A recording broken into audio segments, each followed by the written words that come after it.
Hi நண்பர்களே, வாங்க முட்டைக்குழம்பு செய்யலாம். ஒரு பெரிய வெங்காயம் எடுத்து கட் பண்ணி வச்சுருக்கேன். 3 தக்காளி சாஸ் பண்ணி வச்சுருக்கேன். தாளிப்பு ஐட்டம் எடுத்து வச்சுருக்கேன். மசாலா, ஆயில், சீரகத்தூள் 1/2 ஸ்பூன், கொத்தமல்லி, கருவேப்பிலை இதெல்லாம் வச்சுருக்கேன். இப்போது வாங்க முட்டைக்குழம்பு செய்யலாம். அடுப்பில் ஒரு பாத்திரம் வச்சு தேவையான அளவு ஆயில் ஊற்றிக்கோங்க. ஆயில் ஊற்றிட்டு ஆயில் காஞ்சதுக்கப்புறம் 1/2 ஸ்பூன் சீரகம், 3 கிராம்பு, பட்டை சின்ன துண்டு போட்டுக்கலாம். போட்டுட்டு பொரிய விட்டுட்டு ஒரு பெரிய வெங்காயம் எடுத்து கட் பண்ணி வச்சுருந்தேன். அதை போட்டுக்கலாம். போட்டு 2 கொத்து கருவேப்பிலை சேர்த்துக்கோங்க. சேர்த்துட்டு வெங்காயத்தை நல்லா மிக்ஸ் பண்ணி விட்டுக்கோங்க. நல்லா மிக்ஸ் பண்ணி விட்டதுக்கப்புறம் தேவையான அளவு சால்ட்டு சேர்த்துக்கோங்க. நான் 1½ டீஸ்பூன் போட்டுக்கிறேன். போட்டு நல்லா சேர்த்துக்கோங்க. அதுக்கப்புறம் பத்தலைனா சேர்த்துக்கலாம். இங்கே பாருங்கள், வெங்காயம் நல்லா வதங்கிருச்சு. இப்போ 1 ஸ்பூன் இஞ்சி பூண்டு பேஸ்ட் வச்சுருக்கேன்.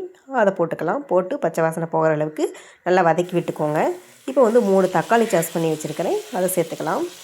சேர்த்துட்டு நல்லா மிக்ஸ் பண்ணி விட்டுக்கலாம்.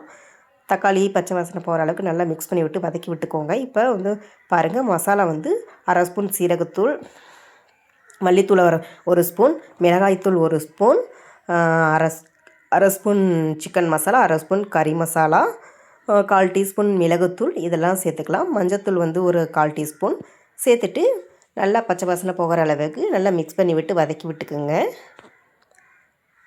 வதக்கியாச்சா? இப்போ தேவையான அளவு தண்ணி கொஞ்சமாக ஊற்றிக்கலாம். தண்ணி ஊற்றிட்டு லைட்டாக கொதி வரட்டும். அப்போ தான் பச்சை வாசனை போகும். இந்த கொதி வந்துருச்சு.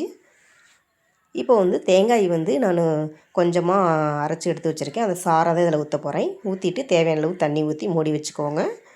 மூடி வச்சு எடுத்துக்கலாம். இப்போ முட்டையை மிக்ஸ் பண்ணிடலாம். நான் 5 முட்டை எடுத்து வேக வச்சு 2ஆக கட் பண்ணி எடுத்து வச்சுருக்கிறேன். இதில் முட்டையெல்லாம் மிக்ஸ் பண்ணி விட்டு பரட்டி விட்டுக்கோங்க. அப்போ தான் அதில் குழம்புல இருக்கிற மசாலா, காரம், உப்பு எல்லாம் இதில் மிக்ஸ் ஆகி சாப்பிட்றப்ப டேஸ்ட்டு நல்லாயிருக்கும்.